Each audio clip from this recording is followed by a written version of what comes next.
नमस्कारम शिष्य। उम्मीद करता हूँ कि आप सभी बहुत ही अच्छे होंगे। तो आज मैं लेकर आया हूँ इलेक्ट्रिकल का लेक्चर 5। CQA मेथड से पढ़ रहे हैं हम, यानी कि कॉन्सेप्चुअल क्वेश्चनिंग अप्रोच, जिसको मैं अपनी भाषा में कहता हूँ चीर फाड़ मेथड। जिससे क्या होता है, कुछ ही महीनों में जो आपके मोस्ट इम्पॉर्टेंट कॉन्सेप्ट्स है वो आप बहुत ही ईजी तरीके से सीख सकते हो, क्योंकि मैं जो सॉल्यूशंस लेके आता हूँ चीर फाड़, मेरे खुद के हैंड रिटन सॉल्यूशंस, वो आपको बुक में नहीं मिलेंगे। तो इससे आपको बहुत ही ज़्यादा जो कॉन्सेप्ट है वो ग्रैब करने में आसानी होता है, आप कॉन्सेप्ट्स को यूज़ करना सीख जाते हो। इलेक्ट्रिकल सर्किट जो टॉपिक है हमारा चल रहा है, तो चलिए लेक्चर आरंभ करते हैं। तो देखिए, आज का जो पहला क्वेश्चन है उसको मैं एक बार रीड कर लेता हूँ। क्या कह रहा है कि unit current impulse apply to a capacitor of C farads instantly insert 1/2C joules of energy in it. ये 1/2C है, ऐसे, ठीक है, ऐसे। तो इतनी एनर्जी है जो ये कैपेसिटर में आ रही है। कब? जब हम उसमें क्या कर रहे हैं, unit current impulse. Current impulse मतलब जो करंट हम इसमें कर रहे हैं वो टाइम पे डिपेंडेंट है, ऐसी करंट हम इसमें अप्लाई कर रहे हैं। और जो इसमें एनर्जी मिली जब हमको, वो मिली 1/2C, ऐसा इसका कहना है, ठीक है। फिर ये रीज़न क्या बता रहे हैं कि मैंने ऐसा क्यों कहा, ये क्वेश्चन वाला क्यों कह रहा है ऐसा। तो इसने इसका रीज़न बताया है कि जो यूनिट करंट इम्पल्स होती है उसके अंदर जो इनफाइनाइट होती है current for zero duration and encloses a charge of 1 coulomb, यानी 1 कूलम्ब का चार्ज जो है वो अपने अंदर एनक्लोज करता है अ यूनिट करंट इम्पल्स। तो चेक करेंगे कि जो इसने कहा है और जो रीज़न दिया है वो सही है या नहीं है। तो देखिए, आओ फिर चीरफाड़ करें। तो सबसे पहले जब इसने एनर्जी की बात की है कैपेसिटर के लिए, तो सबसे पहला लेक्चर जो मैंने आपको कराया था उसमें मैंने सारे इंपॉर्टेंट फार्मूलाज बताए थे। तो उसमें मैंने कैपेसिटर की एनर्जी का फॉर्मूला बताया था ½ CV²। तो उसी को हम ऐसे कन्वर्ट कर सकते हैं ½ Q²/C में। तो देखिए, अब हमें Q एंड C की टर्म में फॉर्मूला मिल गया ½ Q²/C। तो यहाँ से हमको जो नीड है वो किस चीज़ की है, Q की, क्योंकि देखिए C तो हमारे पास है, उसमें दिया हुआ है C फैराडी है, तो उसकी वैल्यू तो हमें C फैराडी रखनी है C की जगह। लेकिन चार्ज की वैल्यू के बारे में उसने कुछ नहीं कहा। तो हमारी जो नीड है वो Q निकालने की है। जो हमारा मेन एम है वो हो गया है ½ Q²/C, और इसको एम को पूरा करने के लिए हमें Q की नीड है। तो ये Q की नीड कैसे पूरी होगी, तो देखिए, Q का कॉन्सेप्ट है I के लिए कि जब आपका I टाइम के हिसाब से चेंज हो रहा हो, इसमें इसने कहा है इम्पल्स है, यानी टाइम का रिलेशन आ गया। तो जब करंट टाइम के अकॉर्डिंग हो, तो अगर आप उसका इंटीग्रेट करते हो, उसका इंटीग्रेशन करते हो -इनफाइनाइट से +इनफाइनाइट कोई भी लिमिट लेके, तो जो आपको वैल्यू मिलती है वो Q के बराबर होती है। यानी आपको पता चल जाता है कि आपने कितना Q है जो एनक्लोज किया है मैथमेटिकली। तो ये इस Q का कॉन्सेप्ट है। तो यानी अब हमें यदि मुझे Q चाहिए तो मैं क्या करूँगा, मुझे इसकी वैल्यू निकालनी है। तो यहाँ से यदि मुझे इसकी वैल्यू पता चल जाती है तो मुझे Q की वैल्यू भी पता चल जाएगी। तो अब देखते हैं क्वेश्चन में क्या गिवन है। तो क्वेश्चन में उसने कहा है यूनिट इम्पल्स। क्या बोला उसने, यूनिट इम्पल्स बोला है। यानी कि इसका क्या मतलब है मैथमेटिकली, तो मैथमेटिकली इसका मतलब है कि जो I है उसका यदि मैं इंटीग्रेट करता हूँ -इनफाइनाइट से +इनफाइनाइट dt, यानी कि टाइम के अकॉर्डिंग है इसलिए, या फिर ऐसे बोलो उसकी जो वैल्यू आएगी वो 1 आएगी, क्योंकि यूनिट इम्पल्स है। तो जैसे ही इसकी वैल्यू 1 आई तो मैं इसको इससे कंपेयर कर दूँ यदि, तो कंपेयर करते ही मुझे Q की वैल्यू क्या मिल जाएगी, 1। जैसे ही Q की वैल्यू 1 मिली तो मुझे मेरी नीड जो थी Q की वो पूरी हो गई है। अब इस नीड की हेल्प से जो मेरा मेन एम था एनर्जी का वो भी पूरा हो जाएगा। ½ Q²/C में जब मैंने Q की वैल्यू रखी तो मुझे मिला 1/2C। यानी कि उसने क्वेश्चन में बिल्कुल सही कहा था कि 1/2C एनर्जी जो है वो मिलेगी। तो इसका जो ऑप्शन होगा फर्स्ट वो करेक्ट हो जाएगा, एकदम सही कहा था इसने। अब बात करते हैं नेक्स्ट क्वेश्चन की। तो अगला क्वेश्चन बहुत ही इंपॉर्टेंट है, लाप्लास वगैरह आएंगी, जिससे डर लग जाता है बच्चों को, क्योंकि लाप्लास समझ में नहीं आती है अगर आप डायरेक्ट क्वेश्चन देखते हो, क्योंकि जो पीछे सॉल्यूशन दिया होता है बुक में वो बहुत ही शॉर्ट होता है, जिसे समझ में कुछ नहीं आता। तो मैं आपको ये पूरा ही एकदम लॉन्ग मतलब मेथड नहीं कहूँगा इसको, लेकिन स्टेप बाय स्टेप समझाऊंगा। हो सकता है आपको लगे कि लंबा है, लेकिन वो लंबा नहीं है, मैं समझाऊंगा उसको। तो पहले क्वेश्चन रीड कर लेता हूँ। तो देखिए, a unit step voltage Vt-5 is applied to the RL network. एक नेटवर्क गिवन है इस प्रकार से, और आपको बोला है कि जो ये है आपका ऐसा वोल्टेज है अप्लाई कर रहे हो, और बोला है कि करंट I निकालो। अब यहाँ देखिए, जब वोल्टेज आपका करंट जो है वो टाइम के अकॉर्डिंग दिया है, मैं करंट को भी ऐसे I लिख दो, या फिर आप IT भी कई बार बोल देता है ऐसे। यानी इसका मतलब क्या होता है, IT का मतलब ये है कि जो करंट है वो टाइम पे डिपेंडेंट है। तो इसका हम ऐसे भी लिख सकते हैं I की जगह IT भी। ऐसा भी क्वेश्चन में दे सकता है कि करंट IT निकालो, एक ही बात है। तो करंट IT हमको निकालनी है, मैं यहाँ पे IT ही लेके चलूँगा, क्योंकि इसका मतलब होता है कि जो I है वो टी पे डिपेंडेंट है, तो आपको आई निकालनी है। अब ऐसा क्वेश्चन देखते ही बच्चे डर जाते हैं, तो लेकिन हम नहीं डरेंगे। क्यों? क्योंकि हम करेंगे चीर फाड़। तो देखिए, सबसे पहले तो आपको चीज़ ध्यान रखनी है कि जब भी इस प्रकार का सर्किट देवे जो क्वेश्चन में दिया है, whenever time dependent circuit is given and current has to find, तो हमें ये सीक्वेंस फॉलो करना है। क्या है? पहले केवीएल निकालेंगे, फिर लाप्लास ट्रांसफॉर्म करेंगे, फिर पार्शियल डिफरेंशियल करेंगे, और फिर इनवर्स लाप्लास ट्रांसफॉर्म करेंगे, तो उससे हमें करंट जो मिल जाएगी। ये 4 स्टेप हमको फॉलो करने हैं। तो सबसे पहला स्टेप केवीएल करेंगे। अब देखिए, मैंने कहा आपको कि मैं आई की जगह आई टी मान के चलूँगा, तो ठीक है। तो जैसे ही मैं सर्किट में देखता हूँ, तो देखिए यहाँ से ये वोल्टेज है, तो मैंने केवीएल सिखाया था आपको सेकेंड लेक्चर में। तो यहाँ से मैं केवीएल जो निकालूंगा इस पूरे सर्किट से, जो एल है, ये देखिए मैंने आपको ये भी बताया था एल का वोल्टेज क्या होता है इंडक्टर का, L D I by D T होता है, ये मैंने बताया था। इस पर जो वोल्टेज होता है, और रजिस्टेंस का आर इंटू आई होता है। तो इसका जब मैं यूज़ करूँगा तो मेरे को जो केवीएल की इक्वेशन मिलेगी वो इस प्रकार से मिल जाएगी, इस प्रकार से U T minus 5 minus I T into R L D I T by D T बराबर 0। इसको मैं ऐसे भी लिख सकता हूँ, U T minus 5 are I T plus L D I T by D T बराबर, ये ऐसे इक्वेशन आ जाएगी। ये केवीएल की इक्वेशन आ गई। अब बात करते हैं स्टेप 2 की। इसका लाप्लास लेंगे, जहाँ से बच्चों को दिक्कत शुरू होती है। यदि जिसको भी लाप्लास अच्छे से नहीं आती है उसको तो बहुत दिक्कत आती है। तो देखिए, वैसे तो लाप्लास अपने आप में एक बहुत बड़ा टॉपिक है, एक चैप्टर है पूरा, लेकिन हम फिलहाल इसका जो मेन इंपॉर्टेंट हमारे काम की चीज़ है वो देखेंगे और अच्छे से समझेंगे। तो देखिए, लाप्लास का कॉन्सेप्ट क्या है, इसमें आपको एक चीज़ ध्यान रखनी है। जो लाप्लास का कॉन्सेप्ट जो हमारे यहाँ काम का है, वो ये पहला कॉन्सेप्ट तो ये है कि जो नॉन टाइम फंक्शन है, यानी ऐसा फंक्शन जिसका टाइम से कोई मतलब नहीं है, या कहें ऐसी वैल्यू जो टाइम से कोई मतलब नहीं है, जैसे यहाँ पर है आर रजिस्टेंस की वैल्यू और इंडक्टर की वैल्यू, उनको हम बाहर लेके चलेंगे जब हम लाप्लास सॉल्व करेंगे। दूसरा कॉन्सेप्ट आपको ध्यान रखना है लाप्लास में, जो कि बेसिक कॉन्सेप्ट है इसका, जो टाइम डोमेन फंक्शन होता है एफ टी, वो ऐसे फ्रीक्वेंसी डोमेन में एफ एस में ऐसे चेंज हो जाता है। तो चलिए, इससे क्या मतलब समझे हम, कि जो हमारा जो यहाँ पे कॉन्सेप्ट है इस प्रकार से आर आई टी का कॉन्सेप्ट, मतलब जो है आर आई टी का जो लाप्लास निकालना है, उससे हम क्या समझे, जो मैंने अभी आपको कॉन्सेप्ट बताया कि जो ये आर आई टी का जो लाप्लास निकलेगा उसमें आर तो मैं बाहर ले लूँगा क्योंकि टाइम से कोई मतलब नहीं है, तो आर ले लिया बाहर। और जो आई टी है, चूँकि ये टाइम से मतलब है इसको, इसका लाप्लास जब लूँगा तो अभी मैंने बताया कि जो टाइम का फंक्शन है वो फ्रीक्वेंसी में चेंज हो जाएगा, यानी आई टी जो है वो आई एस में चेंज हो जाएगा। तो इसको मैं कैसे लिख दूंगा, ऐसे आर आई एस। तो मैं क्या समझा ओवरऑल, कि आर आई टी का जो एल लाप्लास निकलेगा वो ऐसे आर आई एस बना देगा। तो इसको मैं पहली इक्वेशन नाम दे देता हूँ, इक्वेशन फर्स्ट। अब अगेन अगला कॉन्सेप्ट देखिए लाप्लास का, यदि ऐसे यू टी दे रखा हो और उसका लाप्लास निकालते हैं तो 1/s होता है, ये लाप्लास का कॉन्सेप्ट है। लेकिन अगर यू टी माइनस ए दे दे, यानी इस टी के साथ कुछ ऐसे चेंज हो जाए, माइनस ए का हो जाए, उसका लाप्लास लेवें, तो इस प्रकार से बनता है ई की पावर माइनस ए अपॉन एस, ये आपको ध्यान रखना है। तो इसका जब मैं यूज़ करूँगा, जो मेरे क्वेश्चन में जो है वो दिया हुआ है यू टी माइनस 5 वोल्टेज की वैल्यू दी हुई थी, तो इसका जब मैं लाप्लास निकालूंगा तो इससे देखिए यहाँ से आप क्या समझे, ये निकल के आएगा ई की power minus 5s upon S. तो यहाँ से ओवरऑल मैं क्या बोल सकता हूँ कि यू टी माइनस 5 का लाप्लास लिया तो ई माइनस 5s अपॉन एस मिला। इसको मैंने इक्वेशन 2 नाम दे दिया। अब अगला कॉन्सेप्ट देखिए, अब अगर देखिए इस प्रकार से दे रखा हो और उसका लाप्लास निकालना हो, D by D T F T कोई फंक्शन है, तो इस प्रकार से आता है S F S minus F zero minus, जहाँ एफ जीरो माइनस का मतलब है इनिशियल कंडीशन। तो हमारे यहाँ इस क्वेश्चन में तो कोई इनिशियल कंडीशन की बात नहीं की है।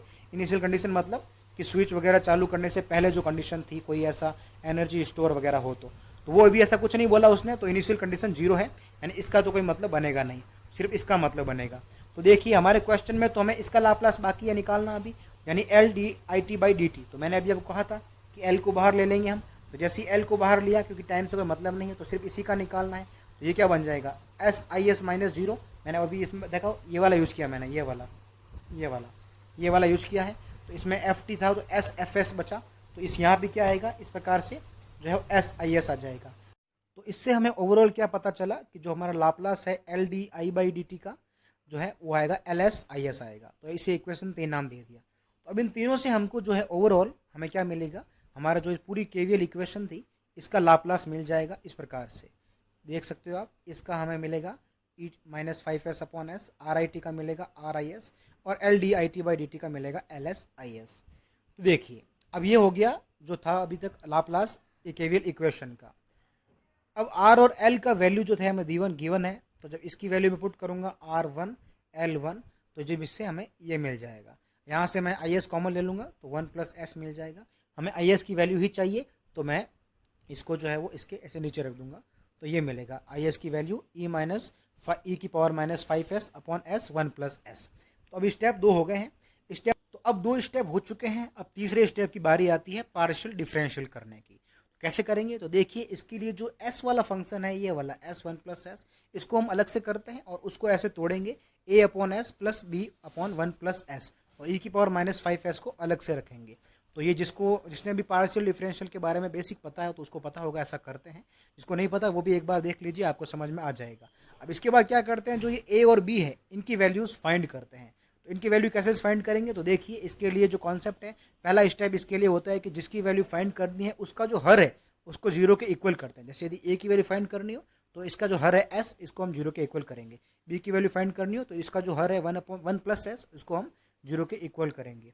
उसके बाद जो दूसरा स्टेप आता है वो ये आता है कि जो सामने वाली जो टर्म है, जैसे इसके सामने वाली टर्म ये वाली होगी, तो इसको जो टर्म है उसमें जो खुद के हर को हटा दो और फिर जो बचे उसमें जो वैल्यू हमको मिली थी पहले वाले से, फर्स्ट स्टेप से, यानी इस वाले स्टेप से, वो वैल्यू पुट कर दो। अभी आप समझ जाओगे।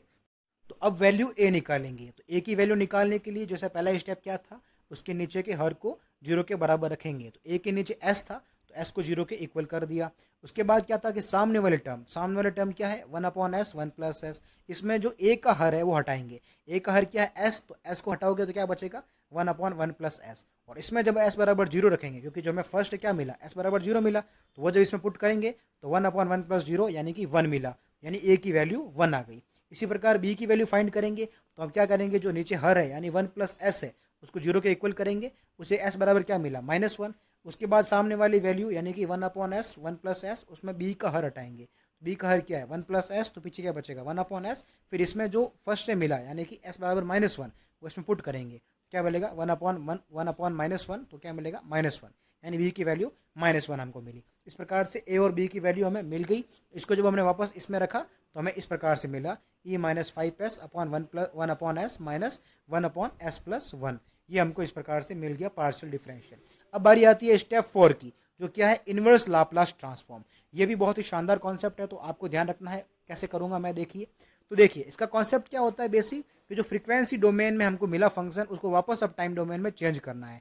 यानी जो हमारा आई एस हमको मिला है उसको वापस ऐसे आई टी में चेंज करना है। तो इसके लिए क्या करेंगे, ये जो अभी मिला है हमको पार्शियल डिफरेंशियल के बाद, E minus 5s upon 1 upon S minus 1 upon S plus 1, इस पूरे का इनवर्स लाप्लास हमको लेना है। तो देखिए कॉन्सेप्ट क्या कहता है, इसमें एक बहुत ही शानदार कॉन्सेप्ट, ये वाला ध्यान देना, जिसको पता नहीं होता बच्चे गलती करते हैं, समझ में नहीं आता, जो इसलिए मैंने ये लिखा है अलग से, कि इसमें जो मल्टीप्लाई करते हैं चीज़ों का, इसका मतलब होता है शिफ्टिंग। क्या मतलब है, अभी समझ जाओगे। तो देखिए, मान लीजिए कि जो ये ई माइनस 5s है बाहर की तरफ, ये देखिए यहाँ पर जो है ना, ये वाला, ये देखिए यहाँ पर ये वाला जो है, मान लीजिए कि यहाँ पर ये वाला यदि नहीं होता, देखिए ये वाला, यदि ये नहीं होता तो इसके बाद, यदि नहीं होता तो क्या होता, ये समझा देता हूँ। तो यदि ऐसा नहीं होता तो सिर्फ ऐसा ही होता, 1 upon S minus 1 upon S plus 1। तो अब कैसा होता, इस प्रकार से होता इनवर्स लाप्लास। जो 1 अपॉन एस है, इससे मिलता हमको 1 इंटू ये यू टी है, ठीक है, 4 नहीं है, यू टी है, माइनस ई माइनस टी यू टी।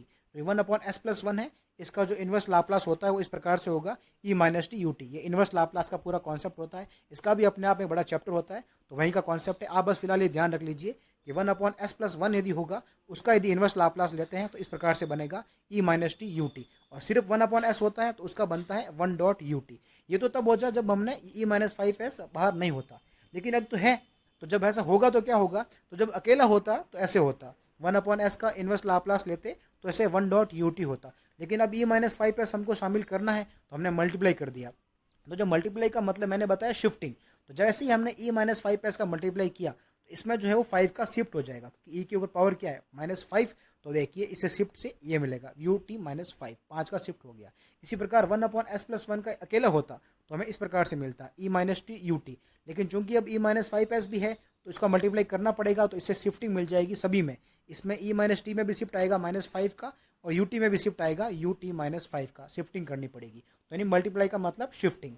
तो ये हमें मिला। तो इसके बाद हमें दोनों इक्वेशन से क्या मिला, ओवरऑल हमें जो इनवर्स लाप्लास है वो मिल गया इस प्रकार से, यू टी माइनस 5 माइनस ई minus T minus 5 U T minus 5। यहाँ से यू टी माइनस 5 कॉमन लोगे तो पीछे बचेगा 1 minus E minus minus T minus 5। ये एक बार आप पूरा अच्छे से देखना, धीरे धीरे देखना, आपको समझ में आ जाएगा कि मैंने कैसे किया है।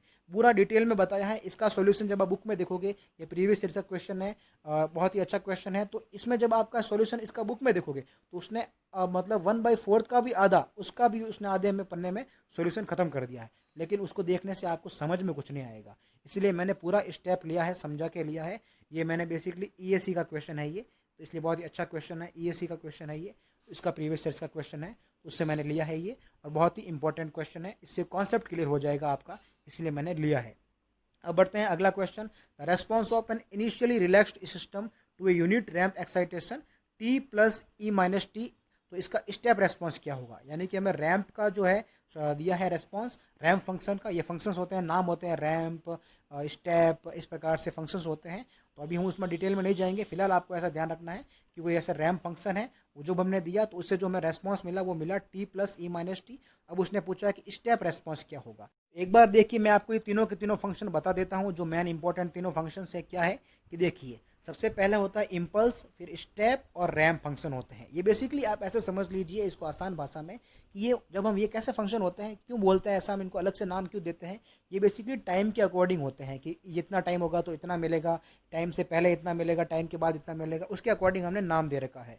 तो वहाँ ये इसको हमने आपस में रिलेशन करने के लिए मैंने ऐसे अलग से लिखा है। क्या लिखा है कि इम्पल्स फंक्शन को जब हम इंटीग्रेट करेंगे तो हमको स्टेप फंक्शन मिलेगा, और स्टेप फंक्शन को जब हम इंटीग्रेट करेंगे तो हमको रैम्प फंक्शन मिलेगा, और रैम्प फंक्शन को जब हम इंटीग्रेट करेंगे तो हमको पैराबोलिक फंक्शन मिलेगा। या फिर मैं ऐसे कह दूं, जब स्टेप फंक्शन का मैं वापस डी बाई डी टी करूँगा तो मुझे इम्पल्स मिलेगा, रैम्प फंक्शन का डी बाई डी टी करूँगा तो स्टेप फंक्शन मिलेगा, या पैराबोलिक फंक्शन का जब मैं वापस डी बाई डी टी करूँगा तो मुझे रैम्प फंक्शन मिलेगा। तो ये हमारा कॉन्सेप्ट हो गया। अब देखिए, हमको क्वेश्चन में क्या गिवन है, क्वेश्चन में हमको गिवन है रैम्प, रैम्प गिवन है और स्टेप पूछा है। तो अभी मैंने बताया आपको कॉन्सेप्ट में कि स्टेप ज्ञात करने के लिए क्या करेंगे, रैम्प फंक्शन का डी बाई डी टी कर दो। तो जब मैंने रैम्प फंक्शन का डी बाई डी टी करूँगा टी प्लस ई की पावर माइनस टी, तो 1 माइनस ई माइनस टी मुझे मिल जाएगा। इस प्रकार से मेरा आंसर आ गया, ऑप्शन आ गया, ये देख सकते हो, ये वाला ऑप्शन है, आंसर सही हो जाएगा। अब बात करते हैं नेक्स्ट क्वेश्चन की। वो क्या है कि the response of a network दे रखा इस प्रकार से आया है, आई टी की वैल्यू आई है कब, जब टी की वैल्यू ग्रेटर देन 0 है, while a is real positive. तो बोला कि उस टी की वो वैल्यू बताओ जहाँ ये आई टी है वो मैक्सिमम बन जाएगा। तो देखिए, जब भी मैथ में इस प्रकार से कुछ आए कि ये फंक्शन मैक्सिमम मिनिमम, तो एक चीज़ हम जरूर करते हैं कि उसका हम क्या करते हैं, डेरिवेटिव करते हैं और फिर उसको 0 के इक्वल कर देते हैं। तो पहले हम डेरिवेटिव करेंगे। तो जैसे ही मैं आई टी का डेरिवेटिव करूंगा तो मुझे इस प्रकार से मिलेगा कि डी बाई डी टी, जो के को मैंने बाहर ले लिया, ये पूरा मैंने डेरिवेटिव किया है यहाँ पे, बहुत ही आसान भाषा में सॉल्यूशन पूरा एक एक स्टेप लिखा है, आप देख सकते हो। लास्ट में हमको ये मिलेगा। ये तो मतलब 12th वाली मैथ है तो आपको आती होगी, बहुत ही सिंपल तरीके से मैंने लिख दिया है। फिर भी एक बार सारा का सारा हमको लास्ट में ये डेरिवेटिव मिला। इसको जब अब मैं 0 के इक्वल करूंगा, क्योंकि मुझे 0 के इक्वल करना है, तो मुझे यहाँ पे इस प्रकार से मिलेगा 1 is equal to alpha t, जहाँ से मुझे टी की वैल्यू मिल जाएगी 1 बाई एल्फा। तो आप देख सकते हो ये ऑप्शन सही हो जाएगा, ऑप्शन सी सही हो जाएगा यहाँ पे। अब बात करते हैं अगले आज के लास्ट क्वेश्चन की।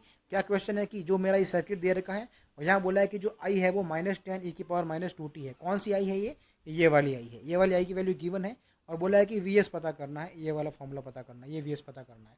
तो कैसे करेंगे, देखिए इसके लिए मुझे ये करंट माननी पड़ेगी। यहाँ से मैं कुछ करंट मान लेता हूँ आई टोटल, ये करंट मैंने मान लिया आई सी, इस प्रकार से। तो मैं करंट मानना जरूरी है, यहाँ से मैंने मान लिया आई सी और ये मैंने आई टी मान लिया, यानी आई टोटल मान लिया। ये बहुत जरूरी पड़ेगी, करंट तो जरूरत पड़ेगी तो हमने कुछ ना कुछ वैल्यू माननी पड़ेगी। जैसे ही मैंने माना है, तो देखिए अब हम जानते हैं कि जब भी इस प्रकार से कोई लूप दे देता है और उसमें वोल्टेज पूछता है तो हम केवीएल निकालते हैं। तो सबसे पहले केवीएल निकालेंगे, मैं करंट मान चुका हूँ आई टी, तो केवीएल से मुझे इस प्रकार से इक्वेशन मिलती है, V S is equal to 1 into I T plus L D I T by D T plus V C. V C कहाँ से, ये वाला वी सी। देखिए जो आप ये वोल्टेज है ये वाला, जितना वोल्टेज यहाँ होगा जिसको मैं वी सी मान लेता हूँ, उतना ही यहाँ होगा पैरेलल की वजह से। तो ऐसे प्लस माइनस वी सी होगा, तो माइनस वी सी होगा, तो जब उधर जाएगा तो प्लस वी सी बन जाएगा। उस प्रकार से मैंने ये केवीएल इक्वेशन लिखी है। मैं करा चुका हूँ केवीएल इक्वेशन लेक्चर 2 में अच्छे से, तो वहाँ आप देख सकते हो, वैसे सबको आती होगी, बहुत बेसिक है। तो केवीएल इक्वेशन से मुझको इस प्रकार से इक्वेशन मिली है, और यहाँ से आप देख सकते हो कि मुझे दो वैल्यू नहीं पता, वीसी नहीं पता और आईटी नहीं पता। तो यहाँ से मेरी दो नीड आ गई। ये तो मेरा मेन एम हो गया, लेकिन इस एम को पूरा करने के लिए दो नीड आ गई है। पहली नीड है वीसी, दूसरी है आईटी। तो कैसे पूरा करेंगे, सबसे पहले नीड है वीसी को पूरा करेंगे फ्रॉम पैरेलल कॉन्सेप्ट से। हमने देखा डायग्राम में पैरेलल में क्या देखा हमने, ये वाला देखिए, इस प्रकार से हमने क्या देखा क्वेश्चन में, ये देखिए यहाँ से, चूंकि पैरेलल है हमको वीसी चाहिए ये वाला, तो जितना जितना यहाँ पे वोल्टेज होगा उतना ही यहाँ होगा, सेम सेम है। तो देखिए यहाँ मुझे करंट पता है, रजिस्टेंस पता है। करंट ये मुझे क्वेश्चन में गिवन है, तो जब गिवन वैल्यूज़ है इनका मैं इनकी हेल्प से मैंने वीसी निकाल लिया आई इंटू आर से। आप देख सकते हो -10e-2t इंटू 1, तो -10e-2t मुझे वीसी मिल गया। ये पहली नीड पूरी हो गई। अब दूसरी नीड कैसे पूरी करेंगे, आईटी निकालना है, केसीएल से पूरा करेंगे। आईटी कैसे मिलेगा, इक्वेशन देख सकते हो आप सर्किट से, आई प्लस आई सी। तो आईटी यहाँ मुझे इसके लिए मुझे आईसी की वैल्यू चाहिए आईटी निकालने के लिए, क्योंकि आई की वैल्यू तो मुझे गिवन है क्वेश्चन में, लेकिन आईसी की वैल्यू नहीं पता। तो आईसी की वैल्यू निकालने के लिए मुझे अब सब नीड हो गई मेरी कि आईसी निकालो, ये मेरी सब नीड हो गई इस आईटी वाली नीड को पूरा करने के लिए। तो कैसे निकालूंगा सब नीड, तो देखिए हम जानते हैं कि कैपेसिटर में जो करंट निकालनी हो और मुझे उसका यदि वोल्टेज पता हो और वो वोल्टेज देखिए चेंज हो रहा हो टाइम के साथ, तो कैसे निकालेंगे, D V C by D T into C, वो जो वोल्टेज है उसका डिफरेंशियल इंटू सी, तो हमें क्या मिल जाएगा आई सी। तो अब वी सी हमें जो पता है, ये देखिए मैंने वी सी निकाला था, तो इसको जो अंदर रखूंगा तो इसका मैं इस प्रकार से डिफरेंशियल करूंगा तो 20e-2t मुझे मिलेगा।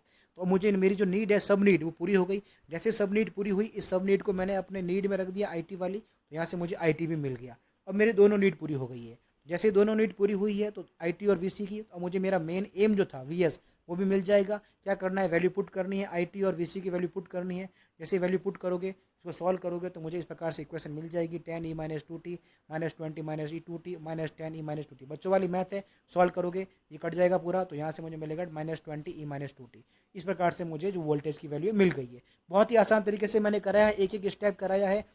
इस तरीके से सॉल्यूशन आपको बुक में नहीं मिलेंगे, मैं पहले ही बता रहा हूँ, ये मेरे खुद के हैंड रिटन सॉल्यूशंस है। तो बहुत ही अच्छे से कर लेना, वीडियो एक बार फिर से देख लेना, फिर एक बार खुद बिना देखे भी जरूर करना इन क्वेश्चन को, आप देखोगे कितनी आसानी से हो रहे हैं। अब यदि ये वीडियो आपको अच्छा लगा हो तो इस वीडियो के लिंक को व्हाट्सअप स्टेटस पर, अपने जो व्हाट्सअप स्टेटस है उस पर शेयर जरूर कर दीजिएगा। इसके अलावा मैं बता दूं, मैं राजस्थान जीके भी जो है पढ़ा रहा हूं राजस्थान जैन के लिए, तो वो लेक्चर्स भी आप देख सकते हो। मिलते हैं अगले लेक्चर में, तब तक के लिए बस एक ही चीज़ याद रखिए कि स्टडी महागुरु के साथ जो पढ़ाई है वो बहुत ही ज़्यादा आसान है।